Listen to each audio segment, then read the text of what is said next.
Bonjour et bienvenue à la grande édition de la télévision rwandaise. Le Premier ministre rwandais, Edouard Ngirente, félicite le partenariat du secteur privé rwandais et de l'Union européenne en matière de l'investissement qui contribue à la création d'emplois au Rwanda. Le point avec Kassim Youssouf. Les travaux de 2 jours du Forum d'affaires Rwanda-Union européenne se tiennent à Kigali depuis ce lundi. Ce partenariat en matière d'investissement concerne différents secteurs, notamment le commerce de matériaux de construction, du matériel de transport et le commerce de produits pharmaceutiques. Le Premier ministre, le docteur Ngirente Edouard, indique qu'il y a des grandes entreprises européennes qui ont investi au Rwanda, dont Volkswagen, l'entreprise africaine d'aliments améliorés et BioNTech. La directrice générale de l'agence rwandaise de développement RDB, Claire Akamanzi, a dit aux participants à ce forum que le Rwanda a ouvert ses portes à quiconque voudrait y investir et que grâce à cette politique, l'économie nationale a en moyenne au cours des 10 dernières années enregistré une croissance de 7,8%, ce qui a fait que l'économie du pays s'est multipliée par 9. L'agence rwandaise de développement d'ajouter que le Rwanda est un pays sûr au niveau international et un pays qui accueille à bras ouverts ceux qui viennent à lui de manière que seulement pendant 6 heures, les investisseurs peuvent déjà démarrer leur business. La direction de l'agence de développement indique en outre qu'il existe au Rwanda des opportunités d'investissement dans différents secteurs, notamment dans l'extraction minière, l'hôtellerie et le tourisme, la technologie et dans l'agriculture et l'élevage. Ce forum d'affaires entre le Rwanda et l'Union européenne rassemble des Rwandais qui font du commerce dans des pays européens, des investisseurs européens opérant au Rwanda, ceux qui désirent y investir et des représentants des pays étrangers au Rwanda. Différentes délégations en provenance des pays de la communauté est-africaine sont à Kigali pour une réunion visant à discuter du programme d'accordé aux enfants à l'école, des repas et des défis qu'on observe dans ce programme et comment leur trouver solution. Comme indiqué au cours de cette réunion, lorsque les enfants sont nourris à l'école, ils suivent bien les cours. Le secrétaire d'État en charge de l'enseignement primaire et secondaire au ministère de l'Éducation, Twagelezu Gaspard, indique que chaque enfant a le droit d'avoir le repas complet pendant qu'il est à l'école. L'enfant nourri à l'école est non seulement en bonne santé et ne tombe pas aussi donc souvent malade, mais il n'abandonne pas l'école aussi. Il est prévu que les pays de la région mettent en place un forum concernant le programme visant à nourrir les enfants à l'école. Au cours de cette réunion, les pays sont également invités à participer au programme commun à tous dénommé Global School Meals, qui prévoit donc qu'avant que l'année 2030 s'achève, tous les enfants seront nourris à l'école. Ce programme comprend jusqu'à présent 82 pays d'un peu partout au monde, alors que 92 partenaires y ont adhéré. Continuons avec l'actualité pour parler donc du rapport des Nations Unies de cette année, donc sur le 7e point des 17 objectifs que le monde s'est fixé jusqu'en 2030, qui révèle que rien ne fait espérer qu'au cours des 7 années qui restent, les habitants de tous les pays, y compris le Rwanda, auront tous accès aux services énergétiques fiables, donc durables et modernes, à un coût abordable. Kassim Youssouf nous fait le point. Un peu partout sur le territoire national, l'on observe la distribution aux habitants des brasseros peu énergivores et des cuisinières à gaz ou électriques à ceux qui ont plus de moyens.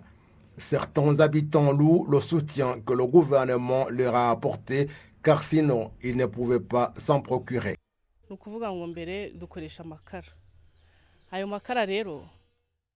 En ce qui concerne la fumée, avant nous utilisions du charbon de bois qui pouvait même causer des maladies respiratoires, mais maintenant nous utilisons des cuisinières à gaz.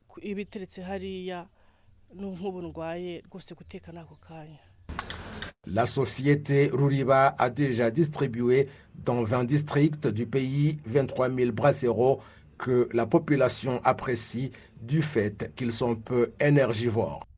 urebye uburyo irondereza ikoze yicanye ntago irekura umwotsi mwinshi ngo ujye hanze. Comme ces brasseros sont fabriqués en argile, ils ne consomment pas beaucoup de combustible et ne dégagent pas beaucoup de fumée. On peut se servir d'un ou de deux morceaux de bois.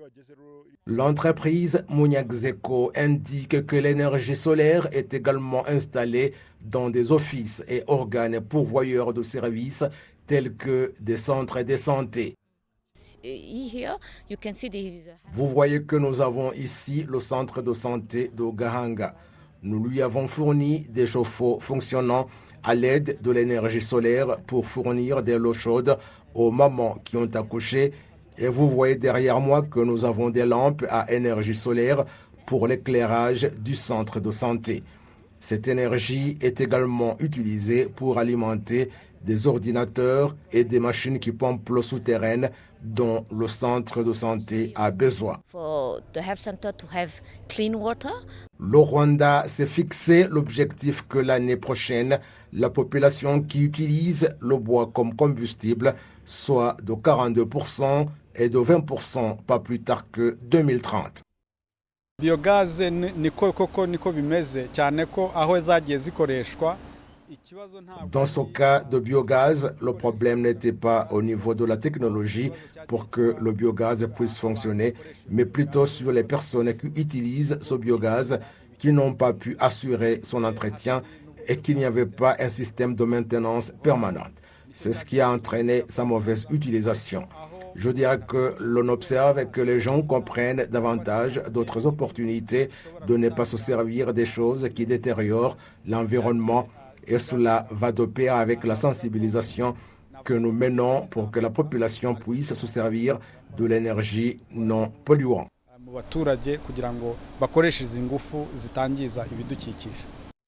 L'on compte sur toute la planète environ 2,3 milliards de personnes qui n'ont pas accès aux services énergétiques fiables, durables et modernes à un coût abordable, ce qui présente un défi majeur pour atteindre l'objectif que le monde s'est fixé jusqu'en 2030.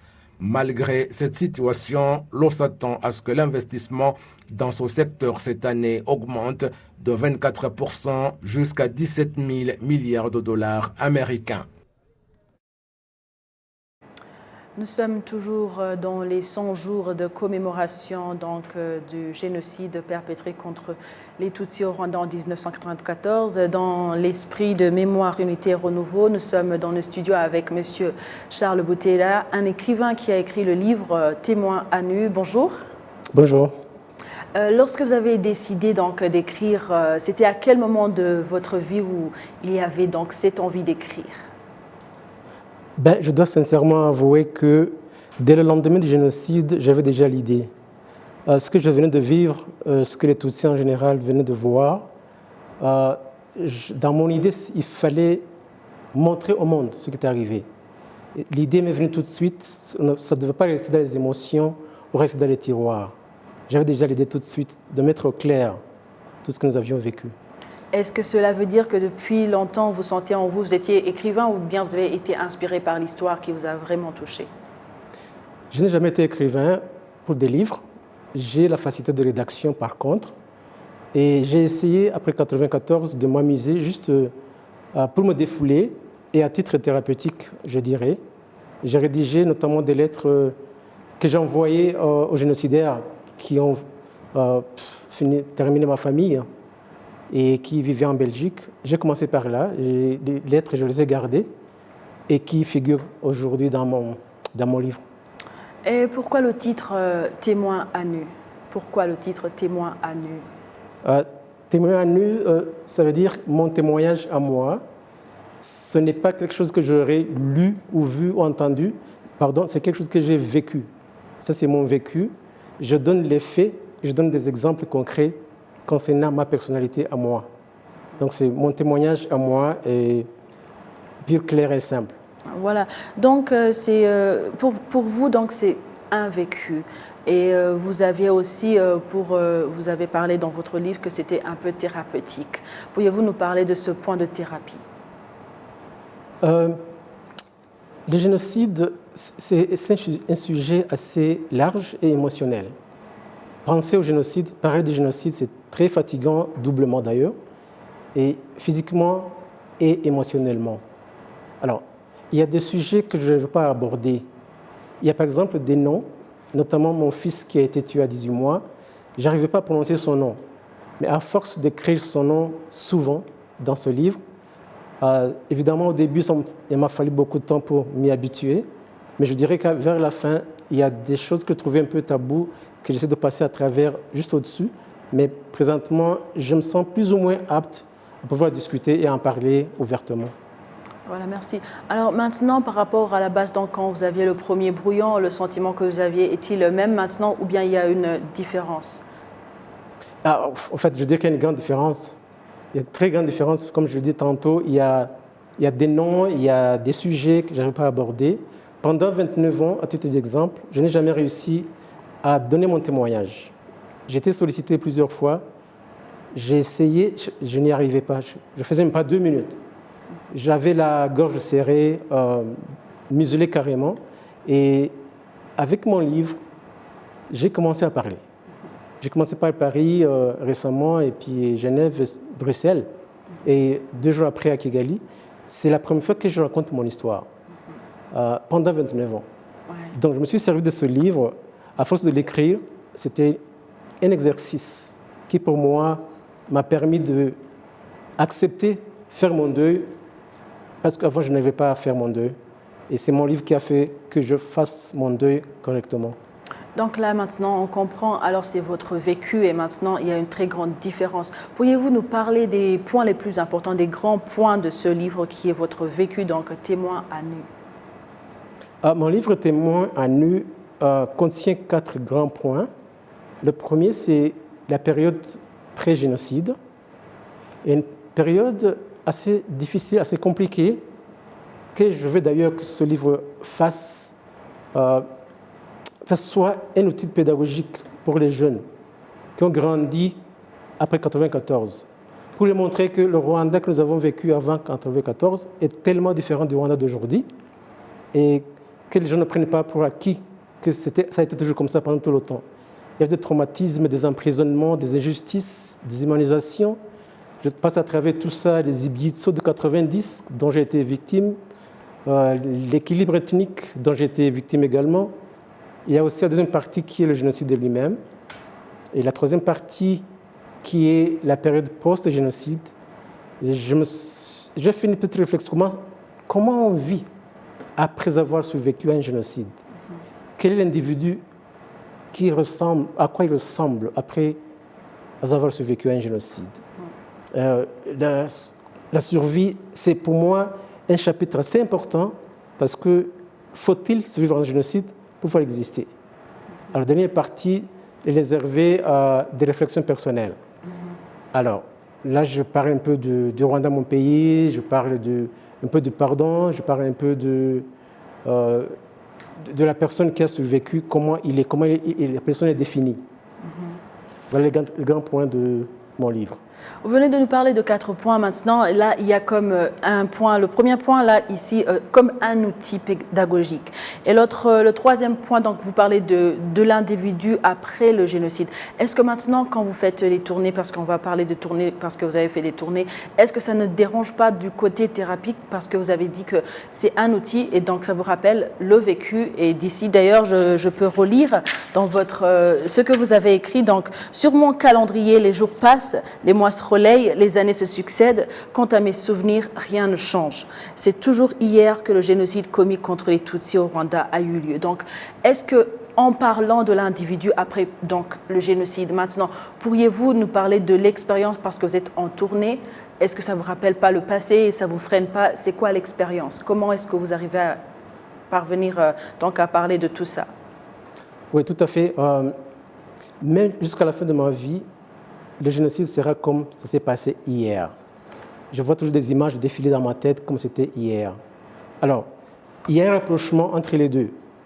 la thérapie, c'est que le fait de me rappeler de ça, ça me permet d'ouvrir mon avenir et de préparer l'avenir pour mes enfants. Parce que là, je me suis fait une nouvelle famille maintenant, et j'ai 4 enfants, en passant, je ne l'avais pas dit, et à qui je dois montrer le chemin.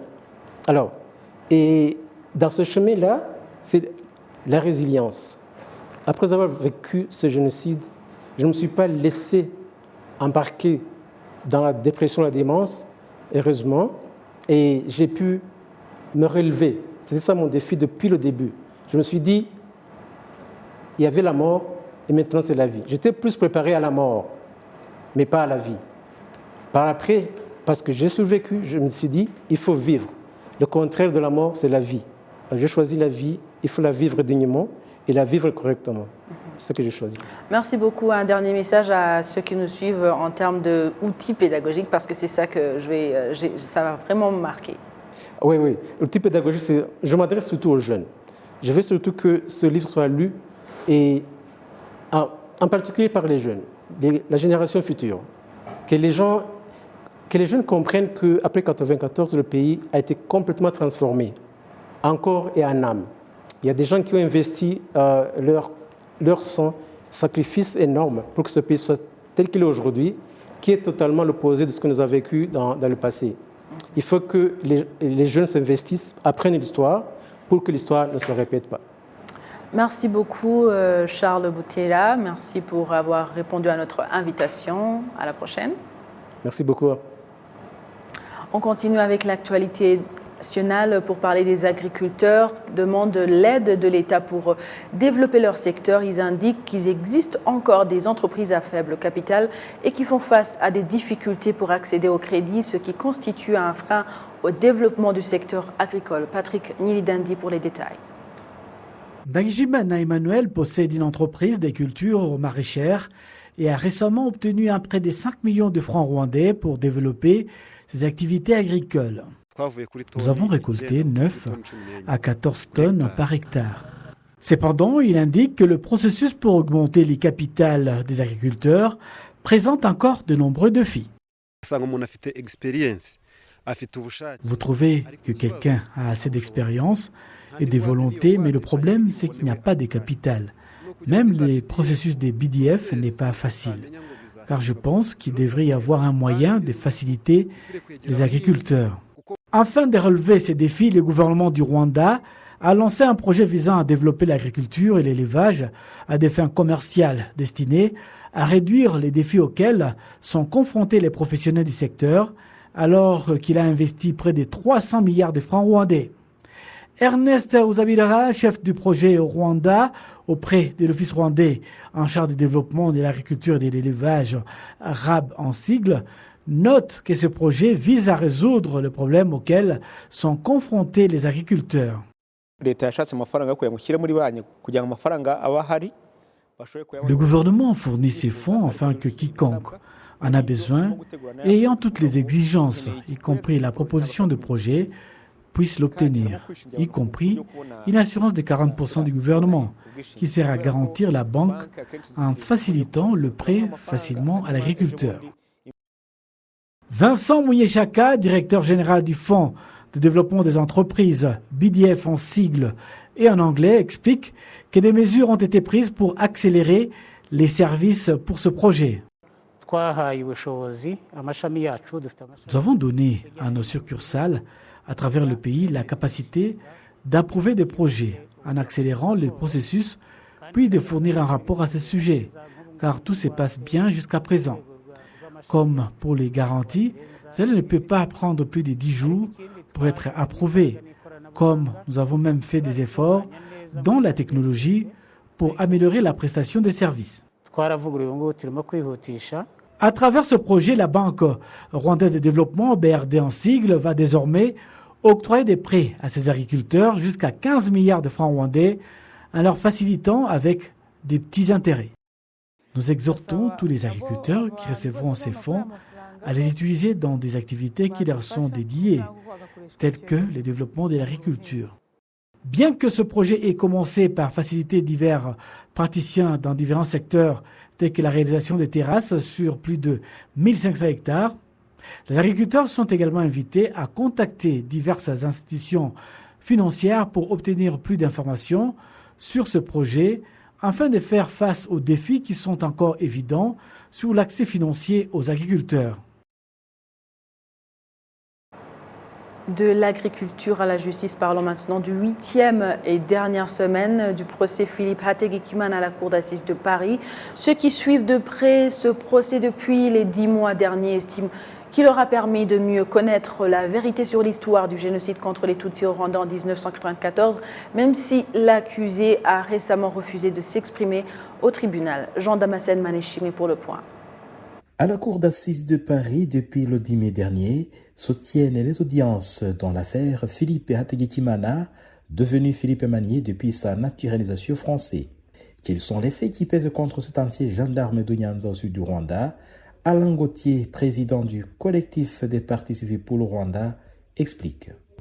Alors si vous voulez, il y a plusieurs faits qui lui sont reprochés. Les principaux, c'est la mort de Tarsis Nyagasaza, le bourgmestre de Nyazo, sa participation au massacre sur la colline de Nyabubare et sur la colline de Nyamure, ainsi que sur un certain nombre de barrières dans Nyanza ou autour de Nyanza. Le problème, c'est que Biguma ne reconnaît aucun des faits qui lui sont reprochés parce que, depuis le début, il dit qu'il n'était pas à Nyanza quand le génocide a commencé. Je pense que l'alibi qu'il donne ne tient pas parce que les gens l'ont vu. Il a été muté effectivement au camp Kakiru à Kigali, mais non pas le 20 ou le 21 avril, mais plutôt à la mi-mai. Donc je ne vois pas comment Biguma pourrait échapper à une condamnation, mais comme vous le dites, ce n'est pas nous qui jugeons. On va attendre le 28 juin, on va attendre le verdict. Depuis le 20 juin dernier, Philippe Hategekimana a refusé de s'exprimer au tribunal. Une décision qu'il a justifiée par le fait qu'il n'espère pas obtenir justice. Comment comprendre une telle attitude?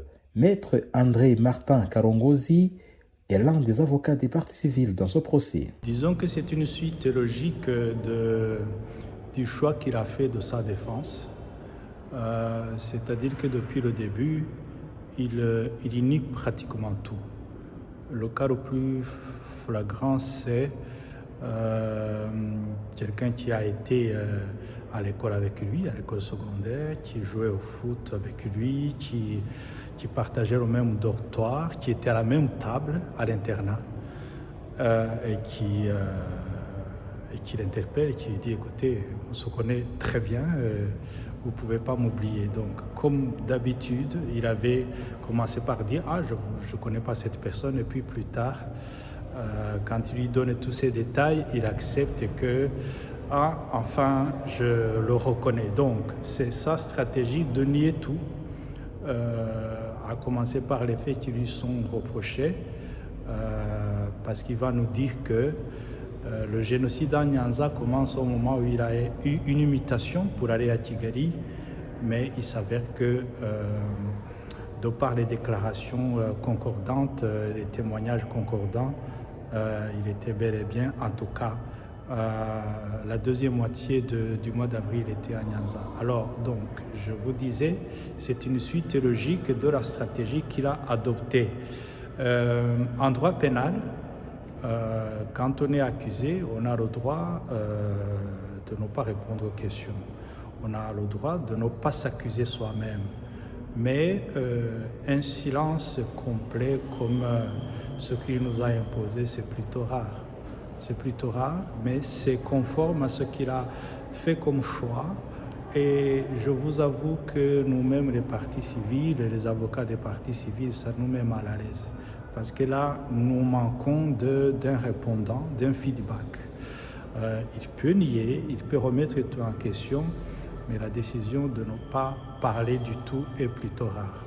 Après les réquisitions du ministère public ce lundi, est attendu les plaidoiries de la défense mardi, juste avant les délibérations et le verdict le 28 juin courant. Jean Damascène Manéchimé, depuis la Cour d'assises de Paris, pour la TV rwandaise.